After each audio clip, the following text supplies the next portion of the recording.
Brazil's been hit as hard by COVID as everywhere else. Yeah, so very interesting discussion. Now, the difference between Brazil and other countries is that Brazil at some point just decided, we're going to open up and let's see what happens. So it's one of the only large countries in the world right now where you can easily, come in and the tourism is coming back. When you compare it to Argentina, which just literally closed itself, and the COVID cases are rising. So I think, I don't want to enter into the medical discussion, but I think that there's just no one approach that works. Speaking, of numbers, looking at October, we hit actually 40,000 monthly quotations. So that's our record. We had 250% more or less growth of revenues, but we had 400% growth of quotes. So there are lots of new entrants into the market, which we simply cannot sort of accommodate into our service because they are looking into shared flights. They think that, a solution like Flapper can replace commercial aviation, which is not the case. And of course, disposable income of people in Latin America is probably quite far from what people in the UK or in the US can afford. So that's one thing that I see as a tendency. That's lots of new entrants on the market. Secondly, I think that, and this is something that might become a permanent thing, is that there's a large migration of folks leaving large urban centers and going towards ski resorts and what we call the interior of the country, right? Right. So we literally hit a record in terms of number of flights, helicopter transfers from Rio de Janeiro to cities nearby, from Sao Paulo to cities nearby. People just don't want to stay in large metropolitan areas of 7 to 20 million people. They want to be in their condominiums and doing home office.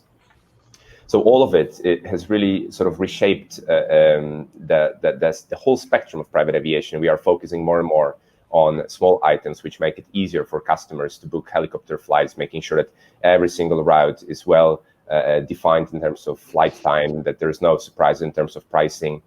And yeah, we've been growing. I don't want to be overly optimistic, but I think that in a certain way, we're going to benefit ourselves from this COVID situation.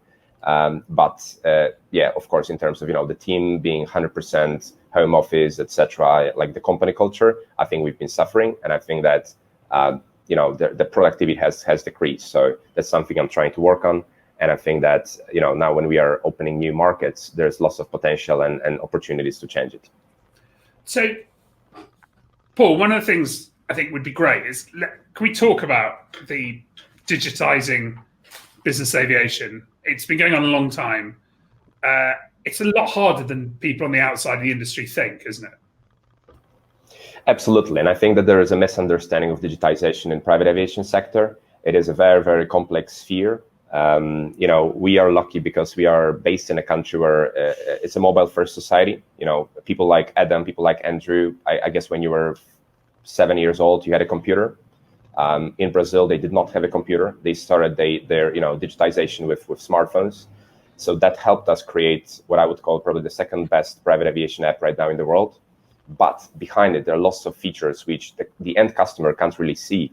So I personally suffer with the fact that we can't really focus on usability and UX and design. We have to focus on items under the hood. So going back to my initial point, what is digitization? It's not just building an app. It's not just building a website. It's making sure that you have a perfect quotation system.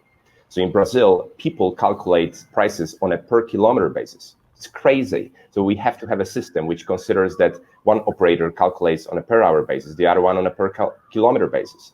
Then all those variables, so there's more than 30 variables we actually built in our quotation system. I mapped it all, and then we programmed it. Then you have questions such as payments. In the US, you use dollar. In Europe, you use pounds and euro. Right now, we are implementing 6 different currencies into our system because we have from dollar to euro to British pound to Brazilian real, etc. So we actually think that this might be a decent way to create sort of like a first truly global, payment platform for private aviation. You have the fraud.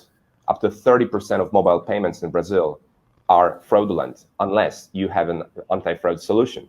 So we verify every single customer that buys with us in 7 different manners. We had a very productive discussion about it with Adam some time ago, and it is a global problem in private aviation. Then you have every single aspect of the customer journey. So from the moment that they send the quotation to the moment when we actually respond them with a personalized link, then to the moment we send an itinerary, etc., then the customer satisfaction survey. So you see, it is a complex problem, and people don't see it that way. I also agree that private aviation is not a fully digital business. People still want to be appreciated. They want to be, they want to talk to a real person. They want to, be served at the airport. But digital is so important. Social is so important, and all of those tendencies. I think that every person has to realize that there's no way back.